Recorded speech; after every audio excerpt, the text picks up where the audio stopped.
A true relation is not like a rain which comes and goes. In fact, it is like an air which is sometimes silent but always around you.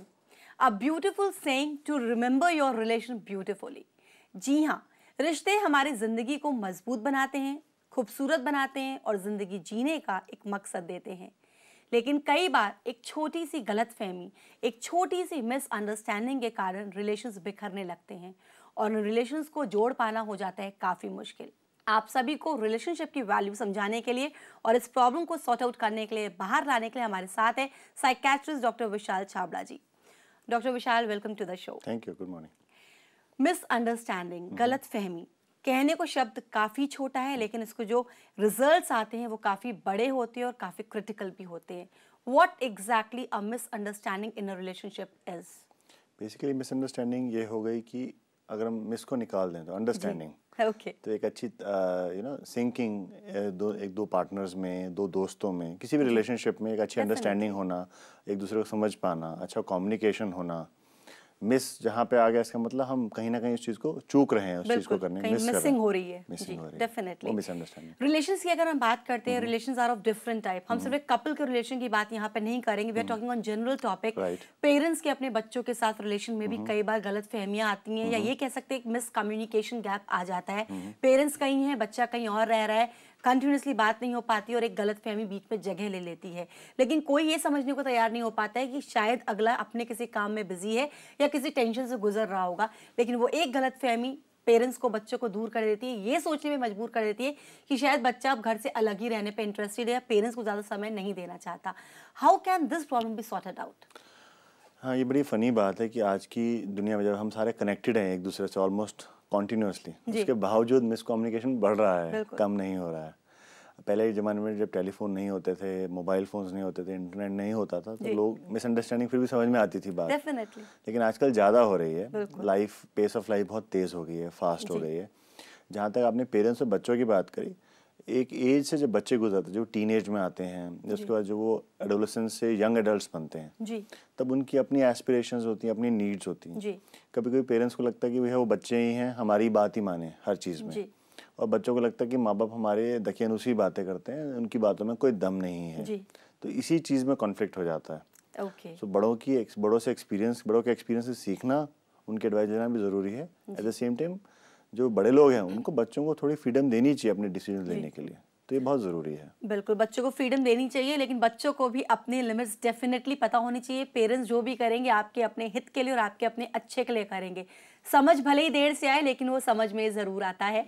बात करेंगे, ऋतु जी हमारे साथ जुड़ी हैं दिल्ली से। Ritu ji, very good afternoon, बताएं। Hello hello hello. Ritu ji, TV set का volume please आप बिल्कुल बंद करके अपना सवाल करें। हेलो ऋतु जी, अगर आप लाइन पे हैं, हमारे साथ जुड़ी हैं, तो अपना सवाल कर सकती हैं आप। जी हेलो जी ऋतु जी, आपको सुन रहे हैं, बताएं। हाँ, हेलो मैम। जी मैम, मेरा बेटा है 14 इयर्स का जी, बट वो मतलब पढ़ने में थोड़ा कम ध्यान लगाता है, और जब भी मैं उसे पढ़ने के लिए बोलती हूँ तो वो इग्नोर कर देता है। ओके। उसे लगता है कि मम्मी हमेशा मुझे पढ़ने के लिए ही कहती रहती हैं, वो कहता है मुझ पे छोड़ दो, बट वो पढ़ता नहीं है, उसके मार्क्स भी नहीं आते हैं। मैंने उसको उसके ऊपर छोड़ भी दिया कि ठीक है आप जैसा करना है करो, but then also he is not scoring the marks. Okay. और उसे मैं उसके पापा को बोलती हूँ तो उसको लगता है कि मैं उसकी डांट पड़वाती हूँ, और मतलब मिसअंडरस्टैंडिंग हो गई हम दोनों के बीच में। मिसअंडरस्टैंडिंग हो गई है, बच्चे को कंटिन्यूसली पढ़ने के लिए कहा जाता है और उसको लगता है मदर लगातार प्रेशर उसके ऊपर डेवलप कर रही है। हाँ, ये बड़ा कॉमन सिनेरियो है, बहुत सारे परिवारों में, स्पेशली जब हस्बैंड बिजी है तो मदर के ऊपर सारा दारोमदार आ जाता है बिल्कुल, कि बच्चे को पढ़ाना है, अदरवाइज हस्बैंड विल से कि you not taking care of my kids, बच्चों का ध्यान नहीं रखते। तो मदर कभी कभी इस मामले में बहुत ज़्यादा एंग्शियस हो जाती हैं। 14 साल का अभी भी छोटा है, हालांकि वो 7th 8th या 9th क्लास में होगा अभी। वो उस बच्चे से बैठ के पूछ सकती है कि उसको इंटरेस्ट क्यों नहीं है पढ़ाई में। सिर्फ किसी पे थोप देना कि आप पढ़ो is not good, need to find out कि why the child is not studying, why the young man doesn't want to study. उसको क्या नहीं पता एडवांटेजेस पढ़ने के, अच्छी डिग्रीज के, अच्छी नौकरियां मिलती है आगे, मतलब she should go on the depth कि एग्जैक्टली रीजन क्या है, क्योंकि वो टीन एज में है और बच्चा किस दौर से गुजरा, that has to be understood first. And you have to tell them कि हाँ डिस्ट्रैक्शंस होते हैं टीन एज में, कंप्यूटर है, फ्रेंड्स हैं, घूमना फिरना है, but this is important. And she can cite some examples जिन लोगों ने काफी मुश्किल के बावजूद पढ़े लिखे अच्छे बने, जैसे लाल बहादुर शास्त्री हैं, APJ अब्दुल कलाम है, दे आर गुड एग्जांपल्स। बिल्कुल, good role models and good examples बच्चे के सामने जरूर देते रहना चाहिए। और अब बात करते हैं, ममता जी हमारे साथ जुड़ी हैं वाराणसी से। ममता जी, गुड आफ्टरनून, बताएं। हाँ नमस्ते। डॉक्टर साहब से अभी जो उन्होंने उत्तर दिया उससे मैं सहमत नहीं हूँ, इसलिए कि बच्चे रोल मॉडल को देखकर भी बड़े वैसे नहीं होते कि हाँ हाँ बड़ा अच्छा है, हाँ हाँ ठीक है ठीक है ठीक है, ऐसे बहुत कैजुअली लेते हैं और ये समस्या बहुत बड़ी है जी। इससे काम नहीं चलता। और एक मेरी और समस्या है कि मेरा बेटा, मेरे 2 बेटे हैं, एक 14 साल का है, एक 17-18 साल का है। तो ये दोनों में मुझे आज ही ऐसा पता लगा है कि शायद ये चोरी करे हैं। अब मुझे समझ में आ गया कि आज इन्होंने चोरी की है, लेकिन अब मुझे समझ नहीं आ रहा कि आज मैं स्कूल से वो आएंगे तो मैं उन्हें कैसे हैंडल करूंगी। कोई मुझे 2-3 अच्छे रास्ते बताइए।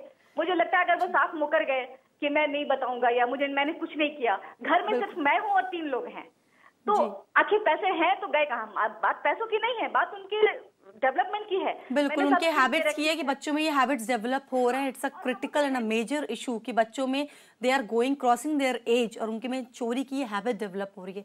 क्या रास्ता हो सकता है? देखिए, कोई आसान चीज़ नहीं है ये। इनकी बात बिल्कुल ठीक थी, जिन्होंने कहा था कि सिर्फ मॉरल स्टोरीज बताने से नहीं होगा, but it is a start जी। बच्चों के साथ एक कॉन्टिन्यूस डायलॉग रहना चाहिए। एक दिन हम अचानक उठ के कहें कि अच्छा बच्चों से बहुत अच्छा व्यवहार करेंगे या उन्हें सब समझाएंगे, एक दिन में नहीं होता।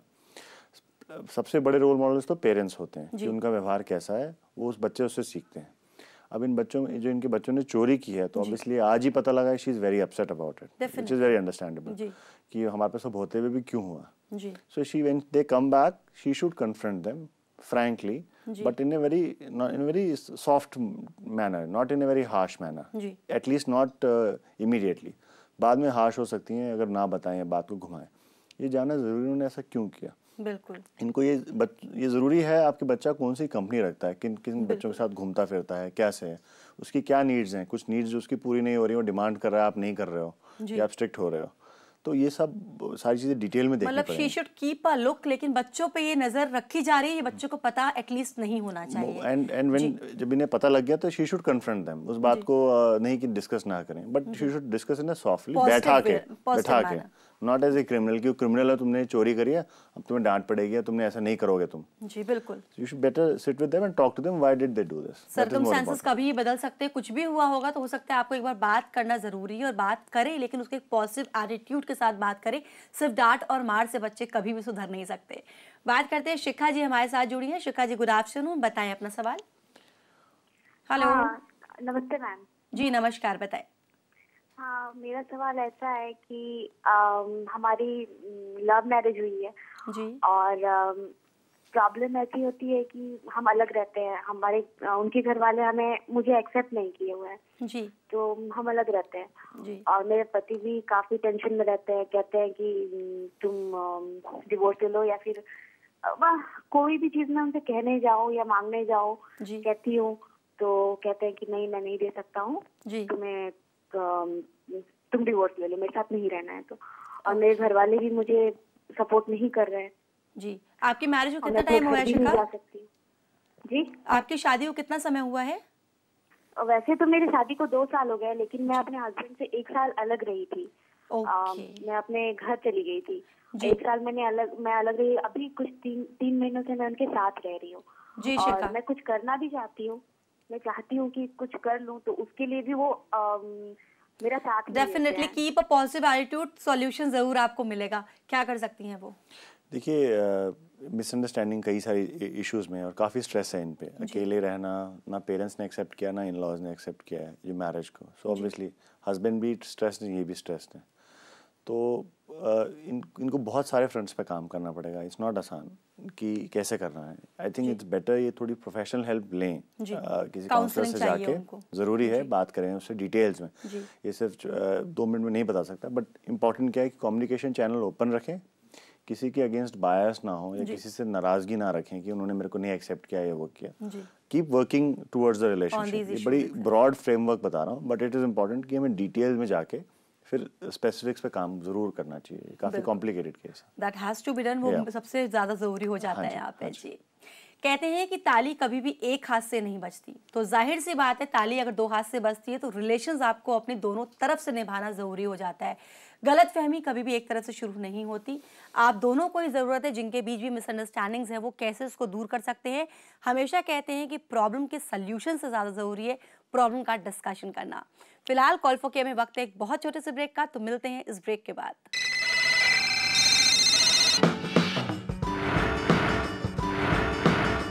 अपने रिश्तों को बेहतर और अच्छा बनाने के लिए बहुत ज़रूरत है कभी कभी हम खुद इनिशिएटिव लें। अगर गलती नहीं भी है तो सॉरी कह देने में कोई चीज़ छोटी या बड़ी नहीं हो जाती। अगर आपकी गलती नहीं है पर सामने वाला किसी बात को लेकर नाराज़ है तो अपने ईगो को, अपने अहम को आड़े ना आने दें। सामने जाएं और बात करके उस सॉल्यूशन को निकालें जिससे आपके रिलेशंस वापस अच्छे हो सकते हैं। बात करते हैं अंजुना जी हमारे साथ जुड़ी हैं दिल्ली से। अंजुना जी गुड आफ्टरनून, बताएं। Good afternoon ma'am. जी मैम मेरा बेटा 14 इयर्स का है जी। पहले स्टार्टिंग से ही एलकेजी से लेके वो पढ़ाई में कभी एवरेज कभी लेस देन एवरेज ही रहा है और अब वो 9th क्लास में आ चुका है और सेम पोजीशन है उसकी। किसी न किसी तरह उसका रिजल्ट 50% या 55% में ही रहता है। लेकिन जब से वो 9th क्लास में आया है तो उसका वैसे ही है रिजल्ट, लेकिन एक चेंज ही आया है। जैसे कि अब उसकी टीन एज आ चुकी है तो उसने वो एक दिन मुझे आके, वैसे वो हर बात शेयर करता है, मम्मा आज स्कूल में ये हुआ वो हुआ, हर बात एज अ फ्रेंडली मुझे बताता है जी। तो अभी कुछ दिन पहले उसने मुझे बताया कि मामा मेरी एक गर्लफ्रेंड है। तो उसने मुझे जिस तरह से बताया एज अ फ्रेंड बताया और उस समय तो मैंने एज अ पेरेंट रिएक्ट किया कि तुम अभी बहुत छोटे हो बेटा, इस चीज की भी तुम्हारी एज नहीं आई है, जब राइट एज आ गई तब ऐसी बातें करना, तब ऐसे काम भी करना। लेकिन तब उसने मजाक में बात उड़ा दी और फिर मैंने उसको एज अ फ्रेंड बातें शेयर भी की, समझाया भी, एज अ पेरेंट भी समझा रही हूँ, एज अ फ्रेंड भी बातें शेयर कर रही हूँ। तो मैं खुद ही कैलकुलेट नहीं कर पा रही हूँ कि किस तरह से उसको समझाऊं। मतलब आप चाहते हैं कि आपका बेटा इस प्रॉब्लम से कैसे बाहर आए, या ये कहें कि अभी कम उम्र है इन सब चीजों में, अभी वो ना इन्वॉल्व हो और वो इनसे बाहर आके पढ़ाई में कंसंट्रेट कर पाए। जी, क्या कर सकती हैं ये? नहीं देखिए, एक तो तीसरा सवाल है 14 साल की उम्र में, टीनेज कंटिन्यूअसली, तो ये जब प्यूबर्टी आती है, टीनेज आती है तो चेंजेस आते हैं किसी भी बच्चे में, और उसके मानसिक चेंजेस भी आते हैं और बॉडीली चेंजेस भी आते हैं, दोनों होते हैं, mental and physical changes. Peer pressure, आज देखिए पीयर प्रेशर बहुत इंपॉर्टेंट होता है 14 साल के बच्चे के लिए। मैंने कैसे जूते पहने, मैंने कैसे कपड़े पहने, मैं accepted by my friends and colleagues. तो अगर सबकी गर्लफ्रेंड है, आजकल एक फैशन हो गया गर्लफ्रेंड रखना, तो एक सबकी गर्लफ्रेंड मेरी नहीं है तो he will be thought of an outcast. तो उसको ये कहीं ना कहीं फियर भी होगा। बच्चों को ये भी नहीं पता होता गर्लफ्रेंड का क्या मतलब है, वो जो सब देखते हैं मीडिया में या दोस्त जो बताते हैं उसी को चाहिए लेके चलते हैं। तो I think she is on the right track कि उन्होंने एक डायलॉग प्रोसेस खोला हुआ है उसके साथ। But please don't expect immediate results कि भाई आपने आज बात समझे, बच्चा एक दिन में बात समझ गया। कोई नहीं समझता। आपको अपना भी टाइम देखना चाहिए। जब हम छोटे थे, जब हम टीनेज थे, हम सारी प्रॉब्लम्स पेरेंट्स से नहीं डिस्कस करते थे। आजकल तो इनफैक्ट बेटर माहौल हो गया, we can discuss problems with the parents और parents can discuss. So please continue with the process you are doing और आपका बच्चा आज नहीं तो कल बात को समझेगा। बिल्कुल, एटलीस्ट थोड़ा समय दे दें। उन्होंने रिजल्ट बता दिया है, but what he has to do, उसको थोड़ा टाइम लेगा। And she can definitely warn कि you don't remain better platonic relationship रहे, फ्रेंडशिप रहे, डोंट डू एनीथिंग फिजिकली, ऐसा ना हो जिससे आप प्रॉब्लम में आए या लड़की प्रॉब्लम में। बिल्कुल, कहते हैं एक एज के बाद पेरेंट्स और पेरेंट्स नहीं बल्कि बहुत अच्छे दोस्त भी बन जाते हैं, तो उस दोस्ती को निभाइए। डेफिनेटली आपका बच्चा आपकी बात सुनेगा और जो आप कहना चाह रही हैं उसको समझ के उसको मानेंगे भी। बात करते हैं स्वाति हमारे साथ जुड़ी हुई है। स्वाति जी गुड आफ्टरनून, बताएं। Good afternoon ma'am ji. Actually, ma'am, this question is related to with my husband. Fine. Actually, शादी को 3 साल हो चुके हैं जी। और the thing is that प्यार तो है हम दोनों के बीच में, बट वो काफी सारी चीजों के बीच में वो छिप जा रहा है एक्चुअली। काफी मिसअंडरस्टैंडिंग्स हैं और मुझे उनका नेचर अभी भी, आई एम सॉरी टू से, मुझे अभी भी समझ में नहीं आ पाता है।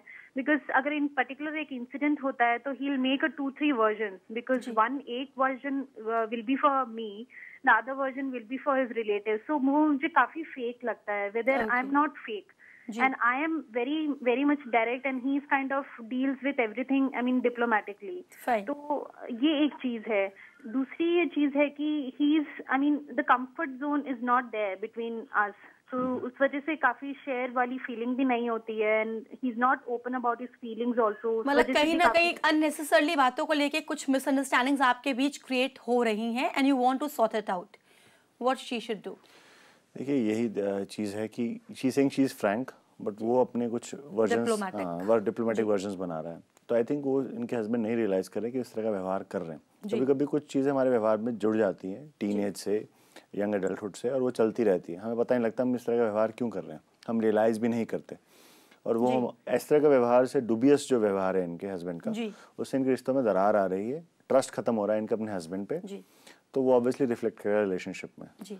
तो इनको बैठ के बताना चाहिए कि देखो इस तरह का आप करते हो, सिर्फ मेरे साथ नहीं हो सकता, और रिश्तेदारों के साथ भी ऐसा करते हो। उनकी मदर से कोई बात हुई तो मदर से एक बात हुई, इनको कुछ और बात बताई गई, तीसरे रिश्तेदार को कुछ और बात बताई गई, तो हो सकता है कि ये इनका पैटर्न ऑफ बिहेवियर हो, and it can be a nature also, हाँ, and that should be identified to him कि भाई आप ऐसा व्यवहार कर रहे हो, प्लीज ऐसा ना करो, इससे हमारे रिश्ते में खटास आ रही है, नुकसान होगा।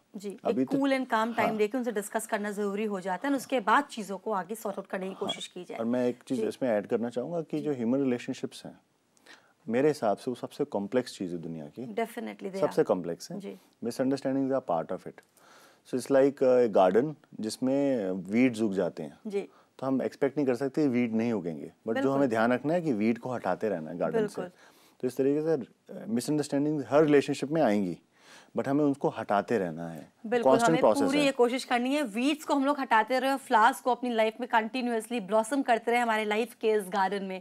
कॉल फॉर के अभी वक्त है एक और छोटे से ब्रेक का, मिलते हैं इस छोटे से ब्रेक के बाद।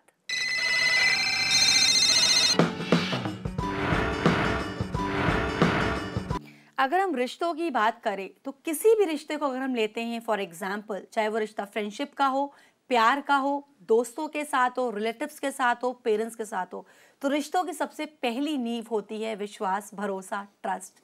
और अगर इस भरोसे के बीच में कभी भी शक का एक छोटा सा कीड़ा भी आ गया तो वो शक आपकी ज़िंदगी को, आपके रिश्तों को पूरी तरह से बिखेर के रख सकता है। तो अपने रिलेशंस में शक हावी ना होने दें, और उससे पहले कोशिश करें कि आपके बीच जो भी गलत फहमियाँ हैं उसको बैठ करके आप बात से सुलझा सकें। डॉक्टर विशाल, आपसे जानना चाहूँगी, किसी भी रिलेशन में अगर शक की बात आती है, अंडरस्टैंडिंग लेवल कम होने लगता है, कंफर्ट जोन लोगों को बहुत ज़्यादा फील नहीं होता है, तो what are the very general tips जो लोगों को फॉलो करनी चाहिए अपने रिश्तों को बेहतर बनाने के लिए? मैं वो एग्जाम्पल्स बहुत सारे दे सकता हूँ, लेकिन मैं वो एग्जाम्पल लूँगा जो मैंने लास्ट दिया, गार्डन का। लेट्स से आपका एक गार्डन है, तो उसमें हर तरह के प्लांट्स हैं, पुराने हैं, नए आप लगा रहे हो, तो उसमें बहुत सारी चीज़ों का ध्यान रखना होता है। एक तो spacing of plants, similarly relationships भी स्पेस होना चाहिए। अगर if the two plants are too close, वो एक दूसरे से कम्पीट करेंगे और डाई ऑफ हो जाएंगे, कोई एक डाई ऑफ हो जाएगा। हम नए प्लांट्स लगाते हैं, it's like a new relationship. तो इसका मतलब ये नहीं कि हम पुराने प्लांट्स, यानी कि पुराने रिलेशनशिप्स पे ध्यान ना दें। So if you got a wife, doesn't mean you need to ignore your mother और your brother, you know, if you or you have to ignore your old friends because you got new friends. You need to take care of everyone. बिल्कुल। हाँ, ये बात है कि जो older relationships है उसमें कम टाइम लगाना पड़ता है, नए रिलेशनशिप्स में you need to take care of it more जी, till the plant takes its roots properly. Exactly. It's always said na, old is gold. And old is gold. And जो weeds की बात हुई थी, हम weeds को हटाएं, जैसे इस तरह से मिसअंडरस्टैंडिंग को हटाते रहें। इट्स अ कंटीन्यूअस प्रोसेस, क्योंकि ये हर दिन की प्रॉब्लम्स है और हर दिन इनको सॉर्ट आउट करते रहना चाहिए। आपको पता लग जाता है, जैसे आपकी किसी फ्रेंड से बात हुई, after that you felt very odd कि कोई बात रह गई, you talk to them. Definitely, it will take time, लेकिन आपके कंटिन्यूअस एफर्ट से डेफिनेटली प्रॉब्लम दूर होगी। कहते हैं ना, practice makes a man perfect. आप ट्राई करते रहिए, डेफिनेटली आपकी ये गलतफहमियां दूर होंगी और आपका रिलेशन बहुत बेहतर होगा। बात करते हैं, शमा जी हमारे साथ जुड़ी हुई हैं। शमा जी, वेरी गुड आफ्टरनून, बताएं। गुड आफ्टरनून मैम जी। मेरे 2 क्वेश्चन है जी। पहला क्वेश्चन है, मेरे 2 बच्चे हैं, बेटी 13 साल की, बेटा 8 साल का है जी। दोनों आपस में लड़ते हैं, अगर बीच किसी की साइड भी बोल जाओ तो एक को बुरा लगता है। ओके। और दूसरा है, मेरी बेटी जो 13 साल की है, वो हर बात मेरे से पूछती है, मम्मी कौन से कपड़े पहनूं, मम्मी मेरी फ्रेंड अच्छी नहीं है, मम्मी आज सिर धो लूं, मम्मी ये कर लूं, मम्मी कभी कभी मैं उसको डांट देती हूँ। तो इसके लिए मेरे को क्या करना चाहिए? ओके, सिबलिंग्स के बीच में ये लड़ाइयाँ होना इट्स वेरी कॉमन, और पेरेंट्स पक्ष लें तो ऐसा लगता है वो उसको ज्यादा प्यार करते हैं, मुझे नहीं। तो इस प्रॉब्लम से कैसे पेरेंट्स बाहर आए? सिबलिंग राइवलरी इसे हम कहते हैं, बड़ा कॉमन हो जाता है। 3 साल का डिफरेंस है, तो पहले बच्चे को लगे कि दूसरे को आप ज्यादा केयर कर रहे हो, जब वो पैदा होता है तो वो चला आ रहा है कहीं से, वो रूट है। तो दूसरी प्रॉब्लम है बेटी के लैक ऑफ कॉन्फिडेंस की बात करिए, तो दोनों के लिए बेटर रहेगा हम कुछ if she invent some games जहाँ पे दोनों पार्टिसिपेट करें जी, और दोनों इकट्ठे एज ए टीम काम करें जी। उन्हें नहीं पता लगे कि ये पर्पस क्या है। पर्पस क्या है कि जो टीम में काम करेंगे, जैसे मम्मी पापा की एक टीम होगी, भाई बहन की एक टीम होगी, and they have to win, so they will learn to you know be together, एक दूसरे की हेल्प करना सीखेंगे थोड़ा बहुत। और दूसरा, बेटी के कॉन्फिडेंस के लिए she should start giving her compliments कि बेटा आप अच्छा कर रहे हो, आप ये कर रहे हो। उसको कुछ छोटे मोटे काम दो, करे तो उसको खूब शाबाशी दो, रिवॉर्ड्स दो कि बेटा आप अच्छा करो, उससे कॉन्फिडेंस बढ़ेगा जी।